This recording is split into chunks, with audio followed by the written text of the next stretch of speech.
Entre nous soit dit, Mélanie Croubalian.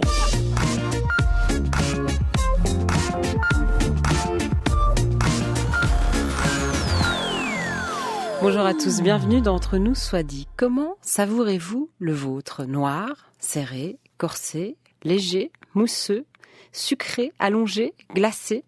Plutôt le matin ou après le repas de midi? Vous venez peut-être de vous adonner à ce plaisir quotidien et en garder encore l'amertume sur le bout de la langue.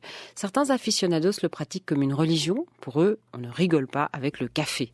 Eau minérale, mouture du grain, origine et torréfaction, ces adeptes de la religion café ne laisse rien au hasard. Et si ce breuvage est entré aujourd'hui dans le quotidien le plus banal, on va se boire un café à tout bout de champ pour une réunion de travail ou un rendez-vous romantique, pour certains, il reste une boisson à part à consommer sans modération.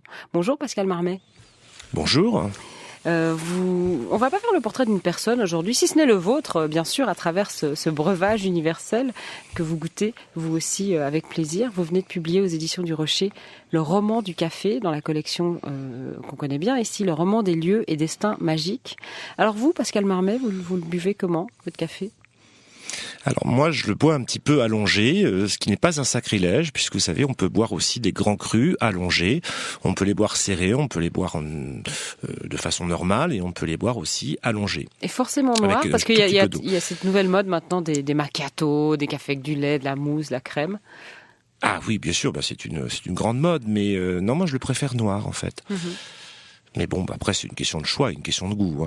Bon, ça, c'est vrai que c'est là qu'on sent mieux le goût du café. Vous, Pascal Marmet, vous m'avez dit en préparant cette émission que vous n'êtes pas forcément un amateur de café à la base, pas un fanatique en tout cas. Ah, je suis pas un fanatique, j'ai pas des doses à la Balzac, c'est-à-dire que Balzac buvait plus de 50 cafés par jour. Mais vous savez que ce qu'on sait moins, c'est que Balzac appréciait aussi le thé. Et ça, on le sait moins, on n'en parle pas beaucoup. Moi, j'aime bien le café, c'est vrai, j'ai une consommation moyenne quand même entre 4 et 5 tasses par jour, ce qui n'est pas mal. C'est pas mal, oui. Mais j'aime bien prendre un thé à la menthe le soir aussi, de temps en temps, donc j'aime les deux boissons. Ouais, ça vous empêche de dormir si vous en buvez? On dit souvent ça, que le café, on n'en boit pas le soir. Justement, il y a toute une rubrique à la fin de mon livre.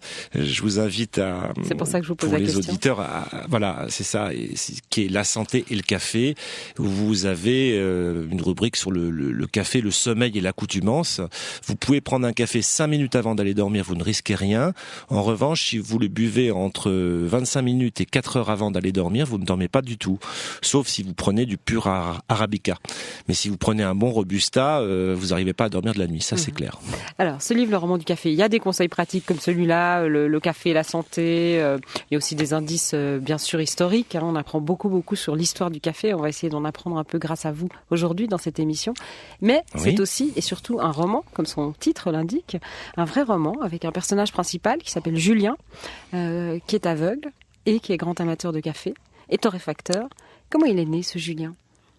Alors ce Julien est né, je le raconte au début du livre d'ailleurs dans le petit préambule, c'est une non-rencontre en fait. J'étais assis à une terrasse de café à Paris. Mais ça c'est vrai ce que vous racontez dans ce premier chapitre ? Absolument, c'est toujours vrai ce que je raconte. Sauf que vous allez voir, je lui ai donné une vie quand même. J'étais assis à une terrasse de café à Paris et j'ai vu arriver un jeune aveugle qui est arrivé avec une cape blanche et des lunettes noires. Il devait avoir une vingtaine d'années, une barbe naissante, profil d'origine un peu hispanique, vous voyez, quelqu'un de très brun. Et il s'est assis à une terrasse de café, il a commandé plusieurs expressos les uns à la suite des autres. Et il mâchouillait quelque chose dans la bouche, je savais pas, j'arrivais pas à savoir ce que c'était. Je pensais que c'était un chewing-gum, mais je savais pas ce que c'était. Et au bout d'un certain temps, il s'est levé, après avoir bu donc ces 5 expressos, il s'est levé, il a demandé l'addition, il a jeté une poignée de pièces au serveur, et il est parti en courant, comme s'il avait le diable aux trousses. Alors ça m'a donné une idée, vous voyez comment naissent les romans, Mélanie, quelque part ça peut être des idées comme ça. Ça m'a donné une idée, je lui ai donné vie, je lui ai donné un prénom. Il s'appelle Julien Sorel, voilà. Sorel pour la petite référence à Stendhal et puis Julien pour le prénom. S-A-U-R-E-2-L-E. Oui, mais justement, je l'ai fait exprès. Oui, bien sûr, mais quand on le prononce à la radio, ça paraît exactement le même. Julien Sorel, absolument pas le même. Voilà, du tout. Absolument, absolument. Il a des points communs, mais c'est pas le Julien Sorel. Il a des points communs, c'était juste un petit hommage que je voulais rendre à Stendhal que j'aime bien, voilà, c'est tout. Et je lui ai donné vie, voilà, et je lui ai inventé une histoire en quelque sorte. Une histoire assez captivante. Oui, il est petit-fils de torréfacteur puisqu'il n'a pas connu son père. Il a été élevé par son grand-père maternel. Et depuis qu'il est tout petit, depuis l'âge de 2 ans, il est dans cette petite boutique rue du Four à Paris, petite brûlerie, donc qui est tenue par son grand-père. Et il travaille depuis qu'il est en âge de travailler avec lui. Voilà.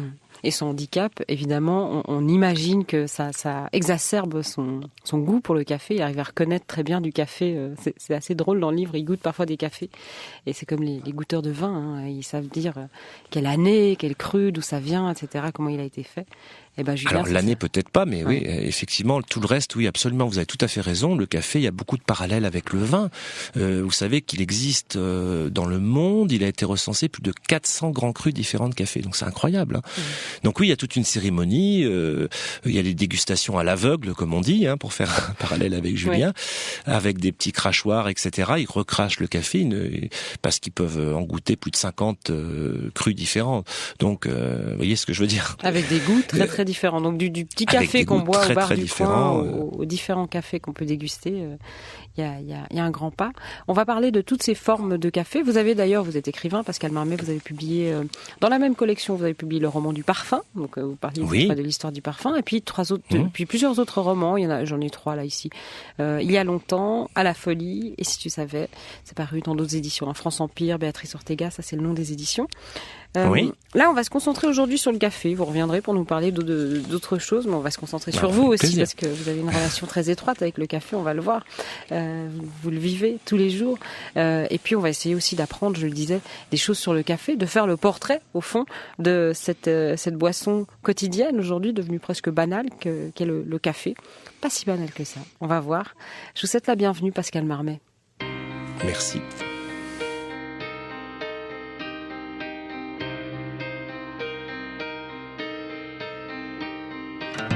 Piazza Navona, j'étais là très tôt ce matin. Je te cherchais, à vive allure, le passé nous rattrape. Je me demande si j'ai eu raison, mais me voici à Rome, devant chez toi. L'escalier monte à sa chambre et dans ce froid que l'enfant du roi fou. En bas de chemise légère dans son âme, tous nos mystères de Berlin, de Moscou. Des photos d'un ado sont accrochées au mur devant lui, et ce moi, celui, et celui. Je t'ai attendu dans ce rade triste, il était trop tôt pour ma défaite. L'escalier monte à sa chambre, et dans le froid de décembre, son accent français le trahit.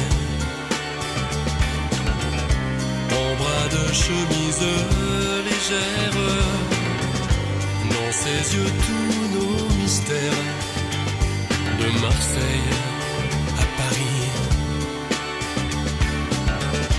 Des photos d'un ado sombre, accroché au mur devant lui. Est-ce moi?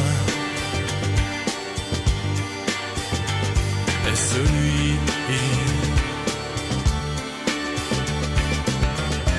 Comme le héros d'un livre qui ne souffrirait plus du froid,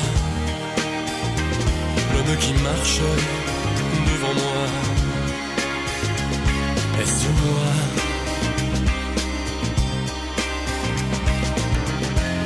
Le héros d'un livre qui ne s'ouvrirait plus qu'une fois, l'homme qui marche devant moi. Est-ce toi?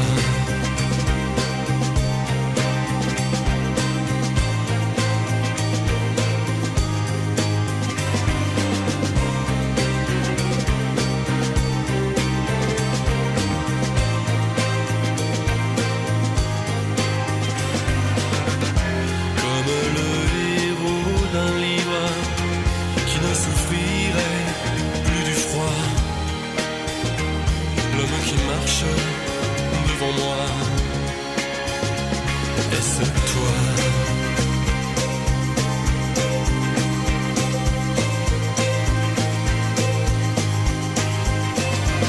Je t'ai attendu dans ce râle triste, il était trop tôt pour ma défaite. Je t'ai attendu dans ce râle triste, il était trop tôt pour ma défaite.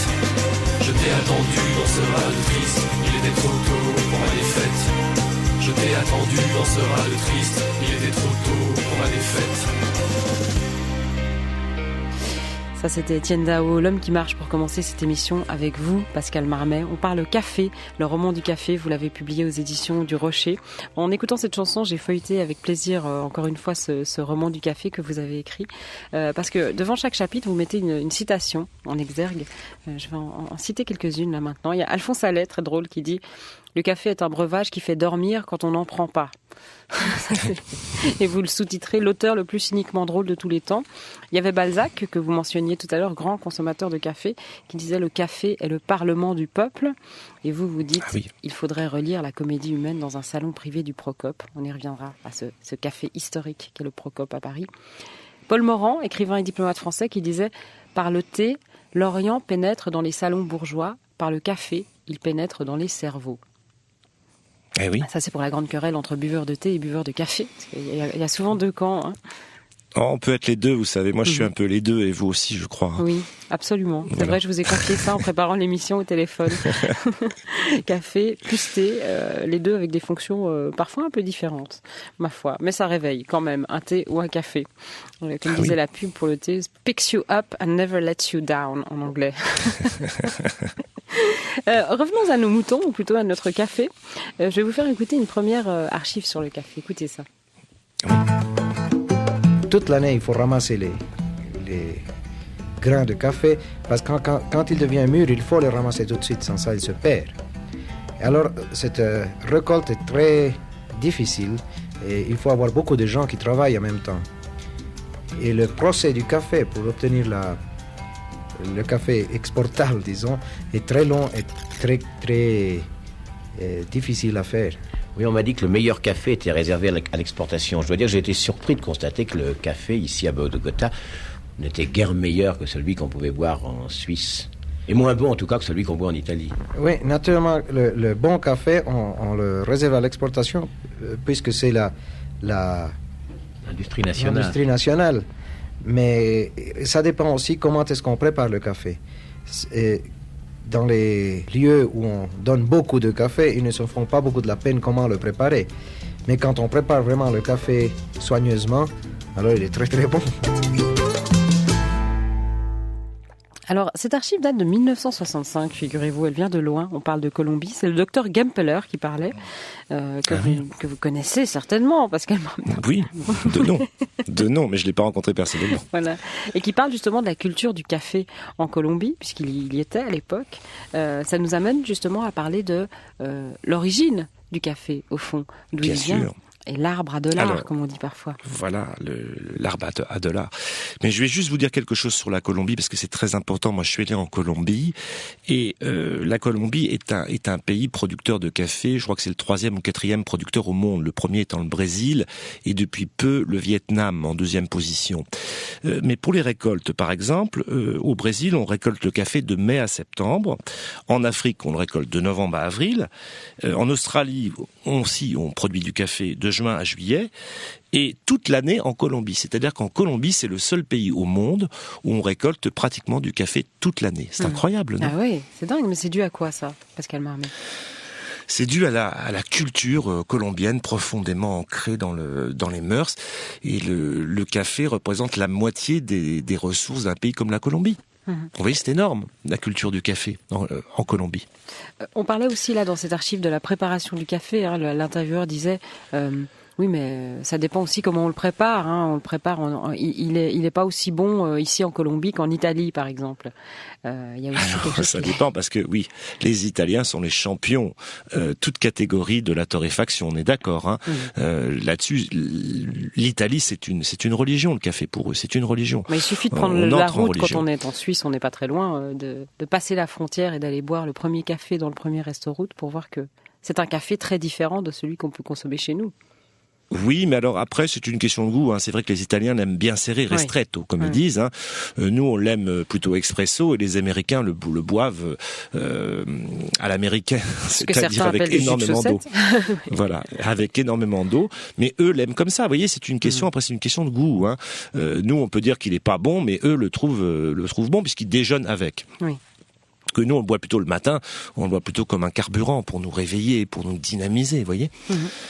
Alors, on parlait des origines du café, quand même, tout à l'heure, pour revenir à votre question, Mélanie, parce que c'est vrai que j'ai parlé un petit peu des récoltes au Brésil, et j'ai un petit peu éludé votre question. Donc, la première trace de café, en fait, les origines du café se confondent avec les origines de l'humanité, tout simplement, puisque la première trace du café, on le trouve dans l'Ancien Testament. Vous voyez, dans le passage de la Genèse, dans le passage de Samuel, qui évoque déjà le froment, l'orge, la farine et le grain grillé. Donc, on peut déjà supposer qu'il s'agissait de café. Ce grain grillé, c'était probablement du café. Du café torréfié, oui, déjà. Ce qui est fascinant, ce qu'on découvre dans votre livre aussi, c'est que finalement, c'est pas si clair que ça, la découverte du café. Parce qu'avant de me pencher sur la question, je me disais, le café, il a été découvert en Amérique par Christophe Colomb. On a une idée comme ça. C'est le chocolat. C'est ça, mais on associe forcément le café à ça. Et pas du tout. Oui.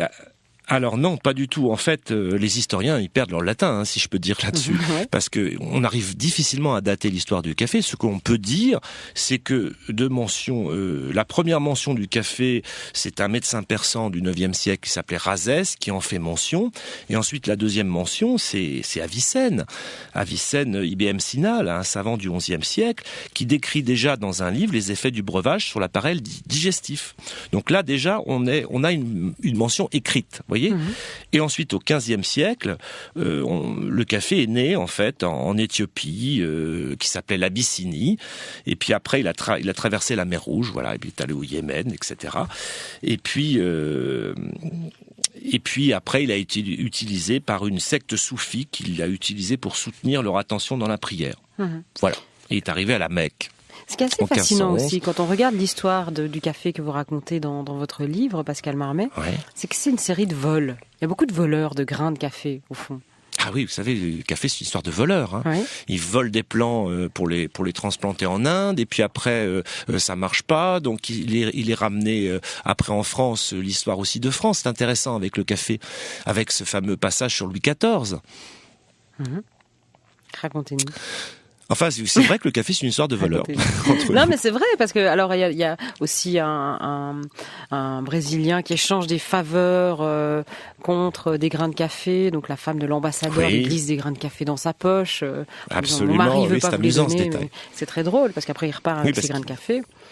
Parce qu'il avait séduit la femme de l'ambassadrice, la femme de l'ambassadeur. Voilà. C'était un bon deal, finalement, pour lui. Ah oui, il y a plein de choses intéressantes, plein de petits détails. J'ai déniché des choses que j'ai trouvées vraiment dans des archives, vous voyez, dans des livres d'époque. J'ai déniché des choses incroyables sur l'histoire du café.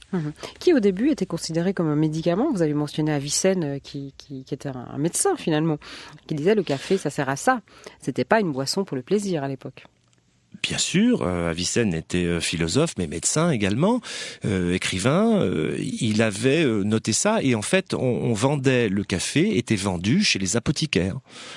Il soignait la toux, la migraine, et c'était également un puissant laxatif. Voilà. Il était vendu, en fait, comme un médicament. Il était vendu chez les apothicaires, les anciens pharmaciens. À quel moment il devient une boisson plaisir, comme on la déguste aujourd'hui ? Alors, à quel moment? Je crois qu'on peut dater ça en France en 1669. Ah, c'est précis. Avec l'histoire.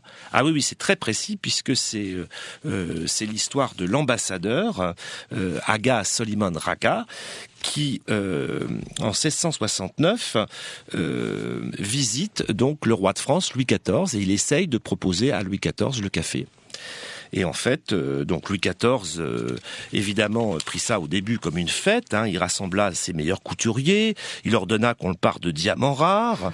Il avait exposé son trône le long d'une interminable galerie avec des tapisseries, des soies précieuses, des vases antiques.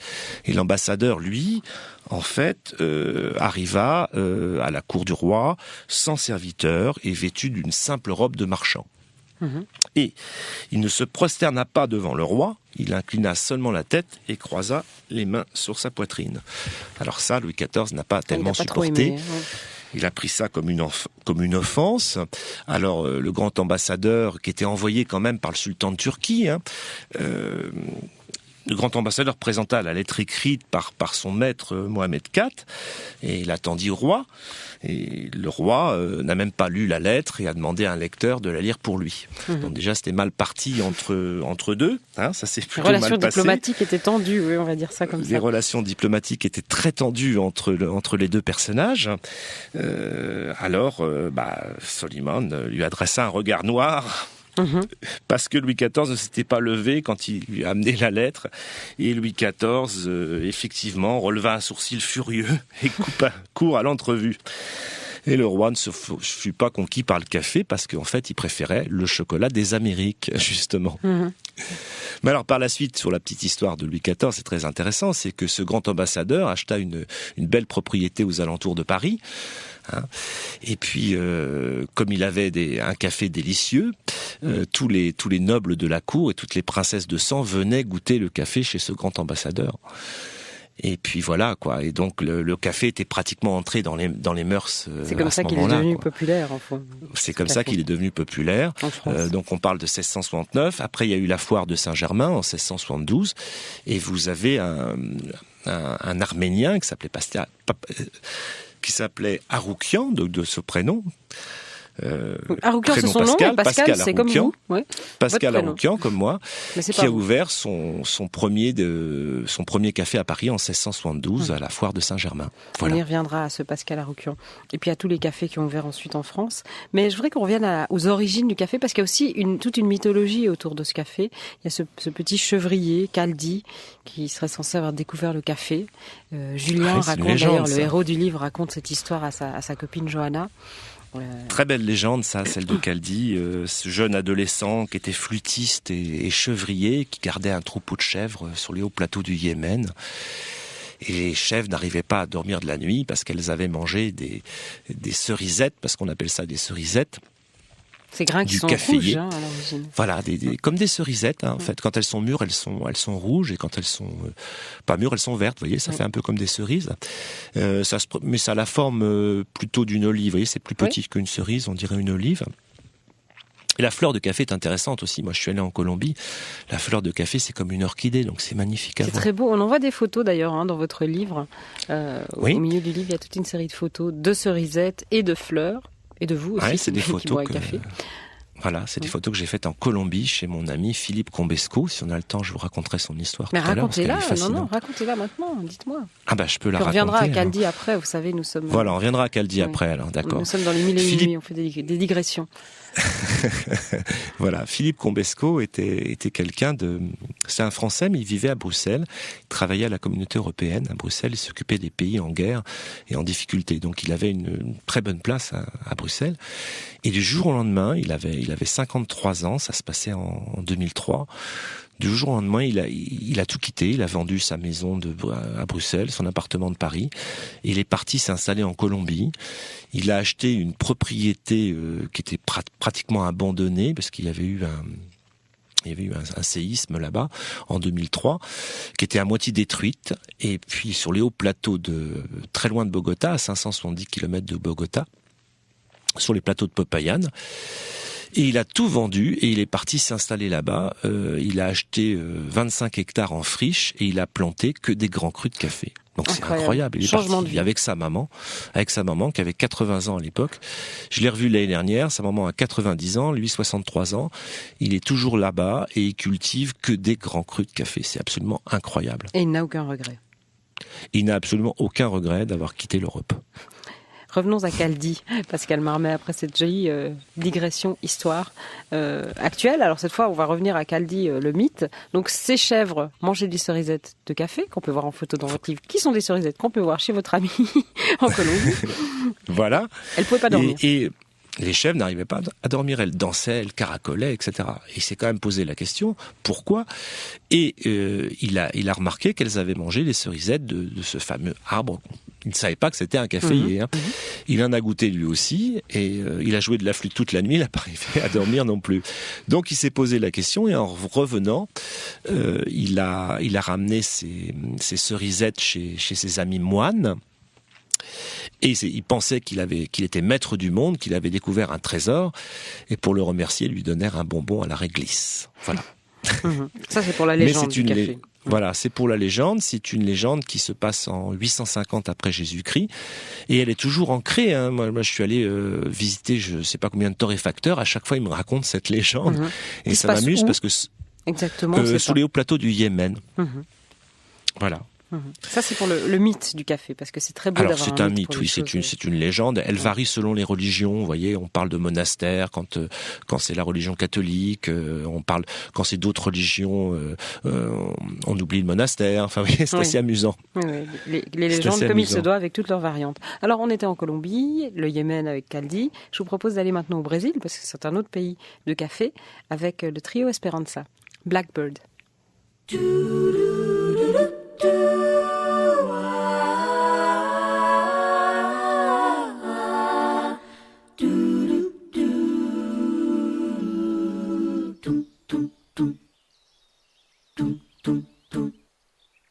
Blackbird singing in the dead of night. Take these broken wings and learn to fly. All your life you were only waiting for this moment to arise.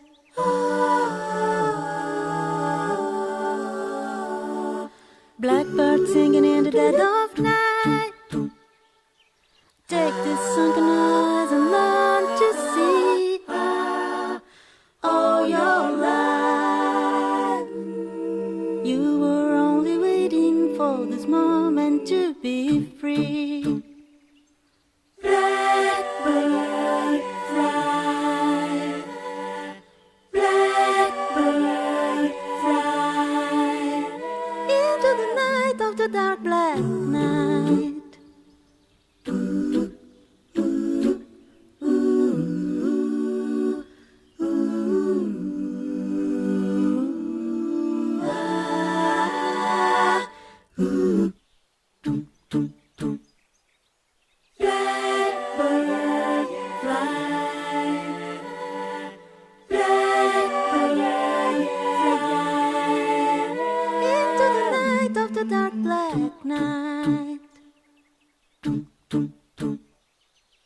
Blackbird singing in the dead of night.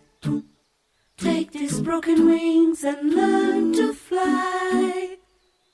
All your life you were only waiting for this moment to arise. Blackbird fly.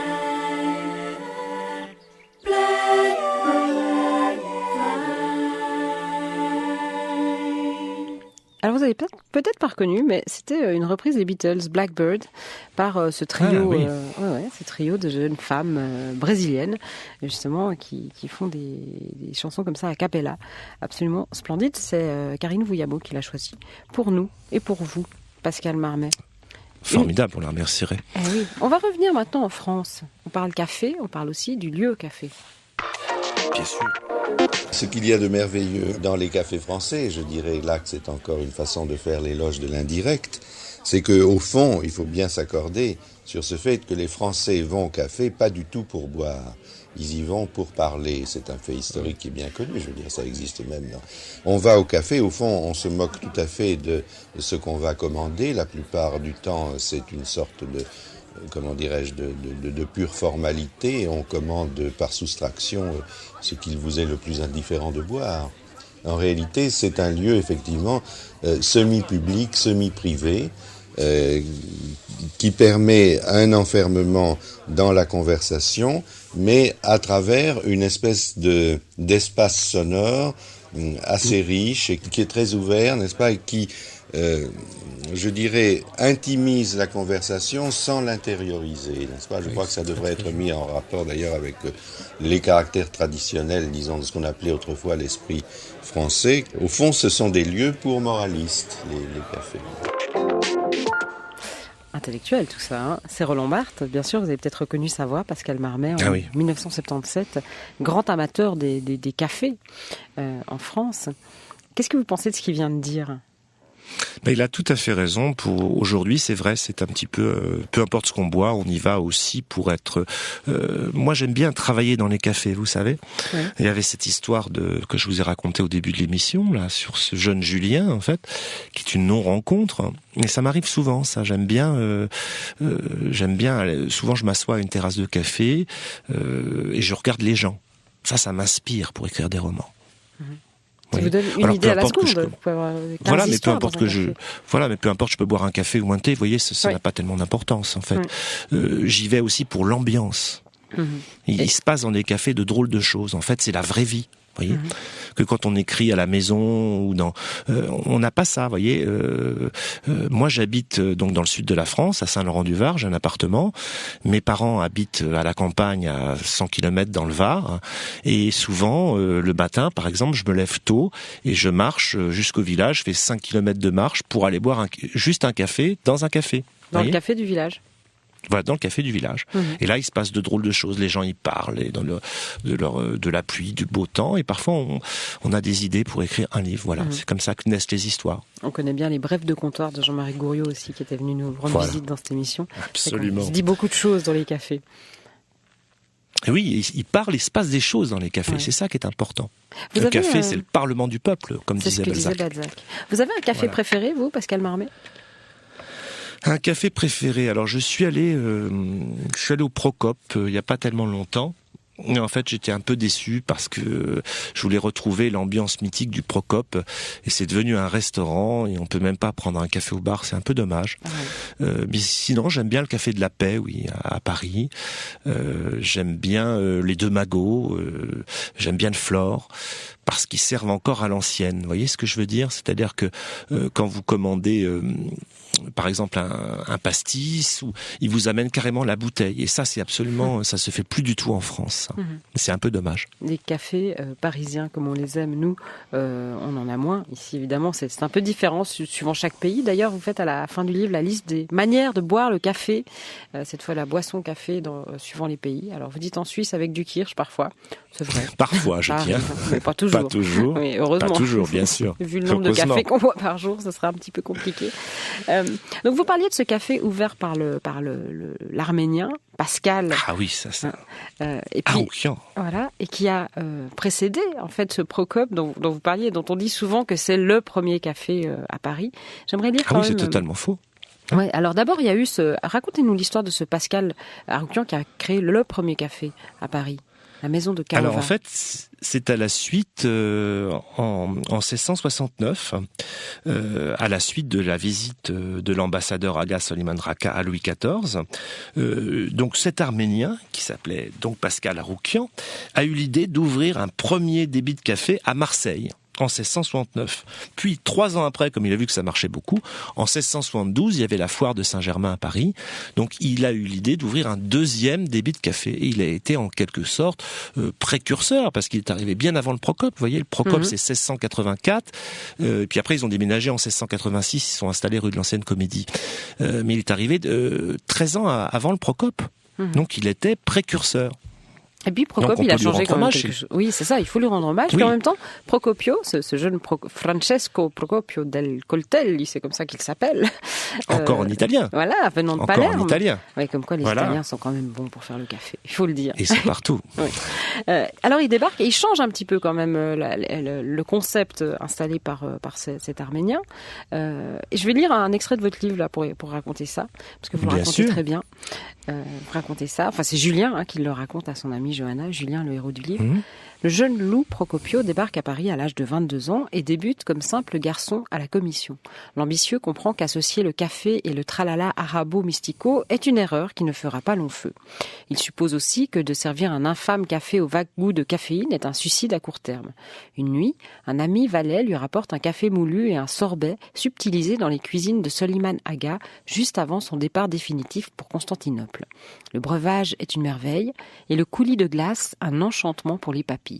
Le temps d'une nuit bien arrosée, le valet de Soliman lui conte les soirées poétiques et littéraires de l'émissaire érudit du sultan et de ses joutes politiques qui enflammaient les effluves de café.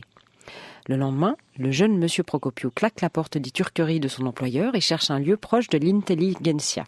Il aménage son café Procope à la française. Les murs se parent de miroirs vieillis, de lambris vernis et de moulures dorées.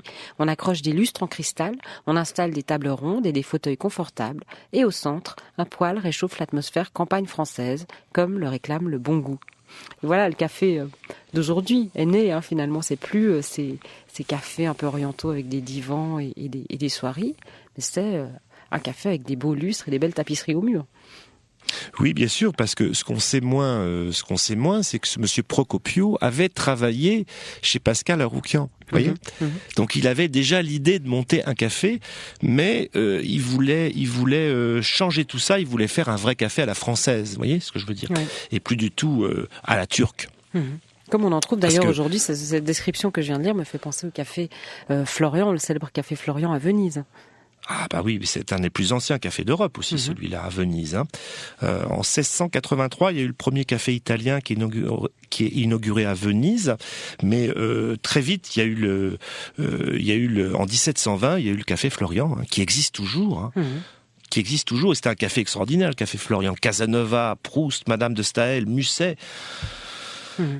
étaient les premiers clients de ce café Florian, c'est incroyable. Et là, on revient à ce que disait Roland Barthes dans cet archive, c'est un lieu où on se rencontre, on discute, et d'autant plus au XVIIe siècle, au moment où ces cafés naissent. Surtout Procope. Oui. Procope, vous aviez toute une génération de philosophes, d'écrivains qui sont allés au Procope, de Fontenelle, Racine. Plus tard, on a eu Voltaire, on a eu Jean-Jacques Rousseau, et puis beaucoup plus tard, on a eu George Sand, etc. Toute une génération. Il y a eu 5-6 générations d'écrivains, de philosophes qui se sont succédés au Procope. C'était extraordinaire. On va écouter une chanson que vous nous avez demandée. C'est Serge Reggiani qui chante « Il suffirait de presque rien ».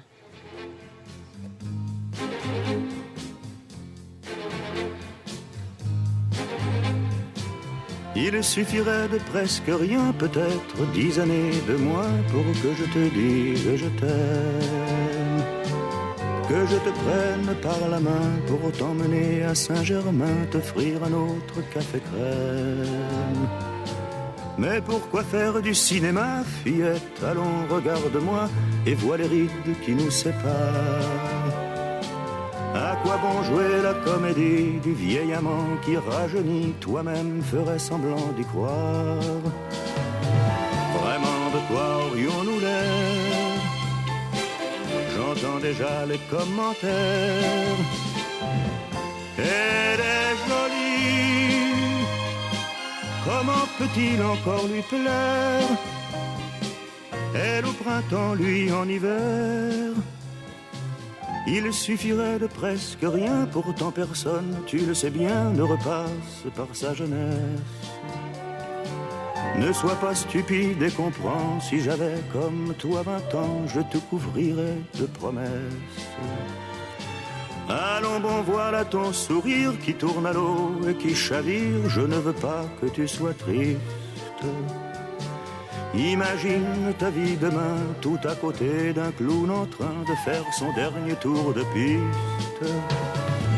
Vraiment, de quoi aurais-tu l'air?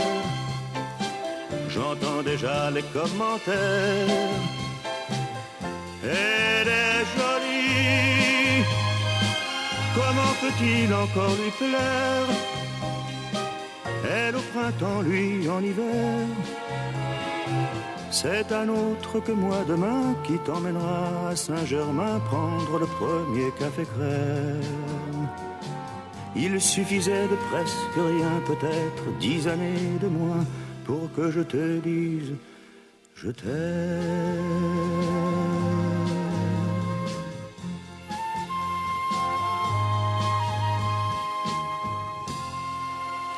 Ah là là, comme c'est triste. Pascal Marmet, pourquoi nous avoir proposé cette chanson ? Parce que j'aime beaucoup Serge Reggiani, et puis parce que je l'ai rencontré à la fin de sa vie et qu'on était un petit peu amis. J'ai beaucoup parlé avec lui, il s'est confié à moi. Enfin bon, c'était quelqu'un de très sensible, de très intelligent, de très cultivé. Et puis il avait une opinion sur tout. Il était peintre, il était chanteur magnifique, acteur aussi, bien sûr. Je l'ai un petit peu connu. Voilà, c'est une forme d'hommage. Vous avez bu des cafés ensemble. Et l'histoire du café crème aussi. C'est l'histoire que... je voulais dire, sur cette chanson, il suffirait de presque rien, je la connais par cœur, hein, mais à chaque fois que je l'écoute, j'ai l'impression de la redécouvrir. C'est ça une bonne chanson, c'est que une bonne chanson, elle est éternelle, on peut l'écouter des dizaines, des centaines de fois, c'est pas grave.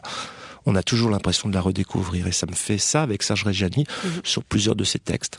Vous avez bu je vous demandais si vous aviez bu du café ensemble avec Serge Reggiani. Ah oui, on a bu du café ensemble. Oui. Ouais. Dans les cafés, absolument. Chez lui. Dans les cafés, oui, et puis notamment pas mal d'expositions de peinture, parce que Serge, à la fin de sa vie, s'était tourné vers la peinture, modestement. Hein, il disait je ne peins pas, je peinturlure. D'ailleurs, on lui avait écrit une chanson là-dessus. C'était quelqu'un de très modeste, de très humble, mais il avait des tas de choses à raconter. Moi, il m'a raconté tout un tas de souvenirs de tournage avec Simone Signoret, avec Yves Montand aussi, qu'il aimait pas beaucoup, puisqu'il y avait une petite guerre entre les deux, entre Yves Montand et Serge Reggiani. C'était assez amusant. Mais bon, Serge était quelqu'un qui était profondément humain. Il est mort en 2004. Ah voilà, il regardez. est décédé. Attendez, on va arrêter parce que là on a lancé quelque chose, c'est de ma faute. C'est absolument de ma faute. Je vous ai pas laissé finir. Je me disais tiens, on va écouter la suite. Non, c'est pas grave. Dites-moi encore sur Serge Reggiani, Pascal Marmet. Voilà, j'ai eu la chance d'être à son anniversaire, à ses 80 ans. En 2002, il avait organisé une exposition de tableaux à la galerie Marionneau sur les Champs-Élysées. Et on était ensemble et on lui avait fait un petit gâteau, il avait bu du champagne. Et c'est un souvenir très présent, très ardent encore. Voilà. Et qui vous inspire pour votre écriture. Vous qui écrivez aussi d'ailleurs des romans, Pascal Marmet. Là, c'est le roman du café. C'est un roman un peu particulier parce que c'est une commande aussi autour du café. Oui, mais c'est une belle collection. Je voulais le dire aussi tout à l'heure. J'ai pas eu l'occasion de le dire. C'est une belle collection que cette collection mythique de Vladimir Fedorovski. Le lieu et le destin magique, ça fait rêver, non ? Ça fait rêver cette collection. Et ce livre fait absolument rêver. On est embarqué là dans un voyage. On part au Brésil, on va au Costa Rica. Il y a des histoires d'espions. Enfin, c'est vrai que quand on lit le livre, on est transporté aussi ailleurs, tout en apprenant bien sûr des choses sur le café. Justement, revenons au café. Écoutez ça. Aqui tem que chegar, a gente liga e espera chegar 200 graus. Chegou 200, a gente coloca o café. Isso. Il met le café vert dans la machine, il attend que ça monte à 200 degrés. 200 graus. Aí ele vai voltar aqui. Na hora que ele voltar para 200 de novo. Ah lá, esse cara lá. Et après, ils ont de la poudre de café qu'ils mettent dans un petit verre. Isso. Et água. Água. Et de l'eau. Aí tem que ferver a água. Depois que ferveu, a gente coloca e espera esfriar 20 minutos. Après, il attend 20 minutes que ça se refroidisse et provar. Depois a gente prova. Max Havelaar, Fairtrade. Ah, ça c'est le café Max Havelaar. Enfin, Fairtrade, comme il l'appelle ici. C'est Cynthia qui me montre une... Et c'est isso que se vende. C'est ça qui se vend. Aqui, as amostras do café. Ça c'est d'accord, un échantillon. Voilà, nous voilà au Brésil par la magie de la radio. C'était Pierre Bracci en reportage dans le Minas Gerais où se produit justement ce café Fairtrade, comme ils appellent ça là-bas, Max Havelaar, comme on appelle ça ici. Du café équitable au fond, Pascal Marmet. Ah oui, ça c'est formidable, ça c'est le café, c'est l'avenir du café, ça. Max Havelaar a été une association, c'était des pionniers. Et aujourd'hui, c'est l'un des principaux acteurs du commerce équitable. En 1988, donc vous voyez, c'est assez récent. Elle crée un label afin d'obtenir une juste rémunération pour les petits producteurs de café. Ça, c'est formidable. J'ai eu l'occasion de faire un débat avec Valérie, donc, qui travaillait pour Max Havelaar à la radio, il y a quelque temps, il y a un mois ou deux. Et vous avez remarqué que sur ma couverture, on est à la radio, alors effectivement... Oui, la couverture de votre livre, c'est vrai. Voilà. Des grains de café et 2 feuilles vertes. Voilà, j'ai insisté auprès de mon éditeur, parce qu'il voulait pas au départ me mettre les 2 feuilles vertes comme ça. J'ai insisté pour avoir ce côté écologique commerce équitable, parce que je reviens à Philippe Combesco, mon ami colombien, maintenant il est devenu colombien par la force des choses. Vous voyez, par rapport aux grandes marques de café, lui, par exemple, fait son propre engrais lui-même à base de tabac macéré, à base d'algues, etc. pour qu'il n'y ait absolument aucun produit chimique dans la culture et dans la récolte du café. C'est ça le label bio, le commerce équitable. C'est très important. On va peut-être payer le café un tout petit peu plus cher, mais on va rendre service à des tas de gens. Et ça, c'est important. En même temps, on a l'impression qu'il y a dans les nouvelles manières de consommer le café, Pascal Marmet, il y a deux tendances qui sont presque contradictoires. Il y a cette tendance bio, petit producteur, le café qu'on moud à la minute, juste avant de le faire. Oui, et puis, absolument. Il y a ce dont je parlais au tout début de l'émission, ces cafés avec beaucoup de lait dedans, pour ne pas dire de marque, ces grandes enseignes qui sont un peu partout. On boit du café au caramel, à la vanille, etc. Et puis, une enseigne suisse, pas loin d'ici, avec ces fameuses capsules. Ah oui, mais ils ont fait beaucoup de choses bien aussi pour le café. Voilà, enfin, il fallait le dire aussi quelque part, hein, la dosette, la capsulette magique, comme je l'appelle dans le livre. Oui. Justement, j'ai envie de lire un extrait du livre, un deuxième extrait. La visite absolument rocambolesque de Julien et Johanna, donc les deux amis, Julien l'aveugle, le torréfacteur spécialiste de café aveugle, et sa copine fofolle Johanna, qui vont faire un petit tour chez Nespresso. Là, vous avez cité la marque, Mélanie, oui, je voulais pas le faire. Vous savez, on peut. Pas trop, on peut, mais d'accord. un peu. Alors, comme il est aveugle, il demande à sa copine, Johanna, c'est comment ici ? On est loin de ta guinguette, cow-boy. L'endroit a des allures entre la bijouterie et la parfumerie, genre piano-bar de la place Vendôme avec hôtel et cérémonie. Décris-moi, s'il te plaît. Bienvenue dans la cathédrale du dieu Kawa, puisque le personnel, vêtu de noir, nous sert la messe à confesse. Amen. Carrelage créma au sol, plafond de 10 mètres de haut, avec les crues gravées sur un mur de lamentation, ou comme les tables de la loi données par Dieu à Moïse, main courante en alu lustré, fronton cappuccino, une déco bois, avec variation du noir ébène au marron, manque que le Christ avec une tasse à la main. En devanture, des machines rutilantes sont exposées comme dans un musée d'art contemporain et un minuscule rabais est annoncé si tu craques pour la plus chère. Derrière les comptoirs, il y a des dizaines d'étuis de toutes les couleurs, sagement rangés par un détraqué du cordeau. Et le must du must, personne n'ose élever la voix. Une église à café, quoi. Comment sont les vendeurs ? Les filles sorties à peine de l'adolescence ressemblent à des hôtesses de l'air de la classe affaires et les garçons cravatés et de moins de 20 ans ont des allures à la Clounet. C'est du café cinéma dans un écrin de luxe, servi par des éphèbes et des muses, monsieur. Rien à voir avec le vieillard torréfacteur et son horrible crin-crin de machine à moudre les tympans. Le vrai must. Est-ce qu'il y a des sacs de café en présentation ? T'as rien compris, Choupinet. Je me répète, le café est invisible. Ici, on est dans l'idée du café. Et pour les provenances ? Rien de tout cela. T'achètes des couleurs friandises avec des noms sirupeux drapés dans un design postmoderne. Franchement, j'adore ce chic, très classe. C'est bizarre. Et les gens achètent sans savoir s'ils boivent un Brésilien ou un Burundi ? Ce n'est pas possible. Dans la boutique, ils veulent toujours savoir. Eh bien là, mon grand, les clients ne posent pas la question des origines. Ce qu'il y a dans la capsulette, tout le monde s'en fiche royalement. C'est du bon, et cela leur suffit.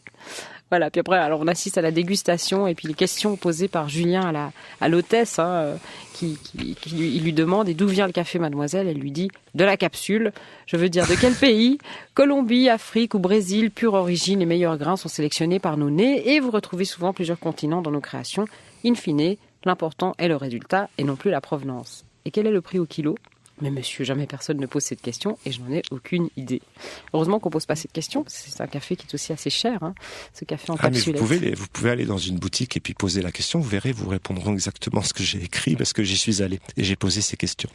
Alors là, il y a un regard quand même assez critique sur le café en capsule, ce café prêt à consommer.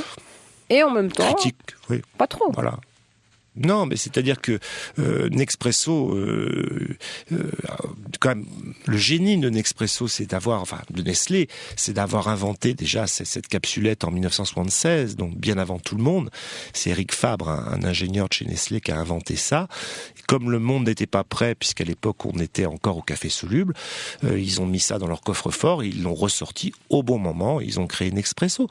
Mais ils ont inventé une nouvelle façon de boire du café. Une luxurisation du café, voilà, une idée du café comme je l'écris dans le roman. On va vers quoi plutôt, Pascal Marmet ? Parce que là, on est dans deux tendances très très très différentes. Il y a le petit noir qu'on boit au bar du café, qui est la chose la plus populaire du monde, et puis ce truc très très luxueux Eh bien, moi, je vais vous surprendre. Mélanie, peut-être, je sais pas. J'aime les deux. J'aime les deux, c'est-à-dire que... et d'ailleurs, j'avais écrit ce livre, j'avais écrit dans la 4e de couverture... J'espère que les gens qui liront ce livre vont changer radicalement leurs habitudes de café. C'est un peu présomptueux, mais simplement, quand on travaille beaucoup et que on n'a pas le temps, je conseille les petites capsulettes, bien sûr, tous les jours. Ça réveille, ça sert de carburant, ça nous dynamise. Et puis, par contre, en revanche, je veux dire, de temps en temps, le samedi, quand vous avez le temps, allez chez un petit torréfacteur. Et là, vous allez voir la différence. Là, vous allez sentir tout de suite la différence. Hein. C'est comme, il y avait un acteur que j'aimais beaucoup qui disait, Jean Carmet, il disait il y a plusieurs sortes de vin. Il disait il y a du vin de soif pour tous les jours, et puis vous avez le bon vin qu'on boit le samedi et le dimanche. Bah là, c'est un petit peu pareil avec le café. Ouais. Oui, c'est pareil. Vous pouvez le café Nespresso est bon. Hein. Moi, j'ai rien à dire sur le café. Hein. Nespresso, c'est le bon café. Vous allez recevoir une commission, c'est ça? Non, mais j'en bois, et puis je leur ai envoyé le livre et tout. Non, j'aime bien leur café. Ils font du bon café. Je le dis assez dans le livre. Oui. Même à un moment donné, le grand-père de Julien est à l'hôpital et à un moment donné, il commande une tasse. Il y a une machine Nespresso dans le. On lui fait une tasse Nespresso et il dit, bah c'est Nespresso fait du bon café. Ça l'énerve. Donc il n'y a aucun problème. Ouais. J'ai pas de problème avec ça ni avec. Il y a aussi l'histoire du cadre, le torréfacteur, les sacs de jute, le bruit de la machine, tout ça. Voilà. Ouais. Moi j'aime bien cette ambiance. Voilà, c'est comme tout à l'heure il y a Roland Barthes qui disait on va dans un café pas forcément pour boire quelque chose. Bah là c'est pareil. Moi j'aime bien l'image du torréfacteur, mais ça s'est renouvelé aujourd'hui. Vous avez en France plus de 800 néo-torréfacteurs, donc nouveaux torréfacteurs qui ont repris donc des anciennes maisons, des petites brûleries et qui travaillent à l'ancienne et avec succès. Hein. Vous avez à Paris, vous avez Antoine Nétien qui a le café Coutume, vous avez Sébastien Lerat qui est le meilleur torréfacteur 2011 à côté de Bernay dans l'Eure. Sébastien Lerat meilleur torréfacteur 2013, je veux dire. Vous voyez, tous ces gens-là travaillent à l'ancienne. Vous avez 2 écoles. Hein. Mais on peut boire du Nespresso la semaine et aller chez un petit torréfacteur le samedi. Il y a aussi, il y a d'autres choses qu'on peut faire avec le café, et vous en parlez à la fin du livre. Vertus et recettes du marc de café. Alors, anticellulite, exfoliant, anti-cerne, soins capillaires. On peut le recycler, on peut le mettre dans son jardin. C'est un engrais. Produit d'entretien, teinture, répulsif contre les moustiques. D'ailleurs, Johanna l'utilise dans le livre à un moment donné avec plus ou moins de succès. C'est assez rigolo de lire ce livre. En plus, il y a une autre annexe qui parle des différentes manières de boire un café dans le monde. Alors, il y avait les Suisses avec le kirsch. En Suède, là, je prends au hasard, en Suède, avec du sel et du fromage. Bien sûr. En Syrie, on y ajoute une goutte d'eau de fleur d'oranger. Mexique avec de la cannelle. Enfin bref, ça donne envie d'aller boire un petit café, tout ça. Et heureusement, l'émission se termine. On va avoir le temps d'aller se faire un petit café. Pascal Marmet. Je suis sûre que vous allez en prendre un maintenant. Oui, je suis en train d'en prendre presque. Oui. Le café de notre studio à Paris, du studio RTS, car nous avons du café aussi là-bas. Il est bon, hein, votre café magnifique. À la RTS. Oui. Alors, je ne sais pas ce qu'on utilise. Je ne saurais vous dire la marque et je ne la dirai pas. Je vais demander. Vous demanderez après. Vous demanderez à Alexandre Lemierre qui est en régie avec vous. En tout cas, si on a envie de café, si on aime le café, mais même si on l'aime pas, parce que l'histoire est charmante à lire, le roman du café s'est paru aux éditions du Rocher dans la collection Le roman des lieux et destins magiques. Et c'est vous qui signez cette histoire, Pascal Marmet. Merci beaucoup d'avoir été avec moi un instant. Merci à vous. Bonne suite, bon café. Merci. On va écouter le dernier Coldplay. C'est magique pour se quitter. Merci, au revoir. Merci, au revoir.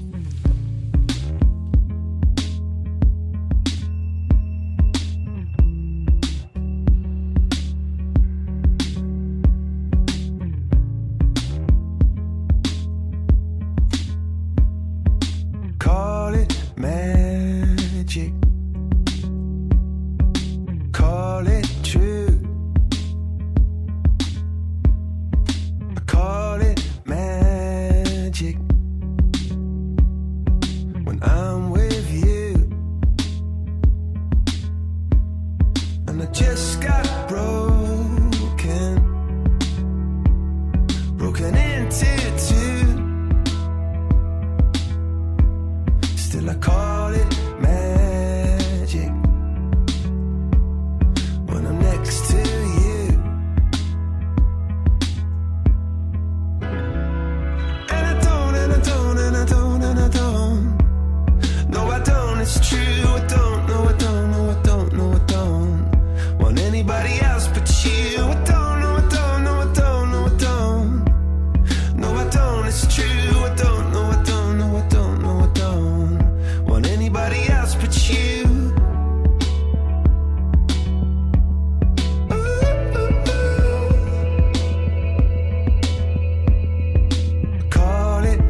your magic.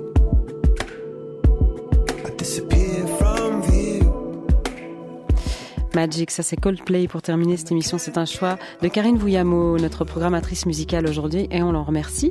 Ainsi que Alexandre Davoine qui était ici en régie avec moi, Alexandre Lemierre à Paris, Monique Cortési, notre assistante de production, Dani Sulam qui s'occupe elle de notre site internet où vous trouvez toutes les informations utiles. Vous pouvez aussi télécharger les émissions et nous écrire depuis cette page-là. Demain, on se retrouve 14h, toujours à la même heure, parlera théâtre et Expo 64. Ça fait déjà 50 ans cette expo, dites donc. Je serai en compagnie du nouveau capitaine du Théâtre de Vidy. Il s'appelle Vincent Baudrier. Théâtre de Vidy qui est bien sûr un bâtiment témoin de cette aventure de l'Expo 64. Juste après les infos, c'est Pauline Vrolix avec Passagère. Merci d'écouter la première. Il est 15h.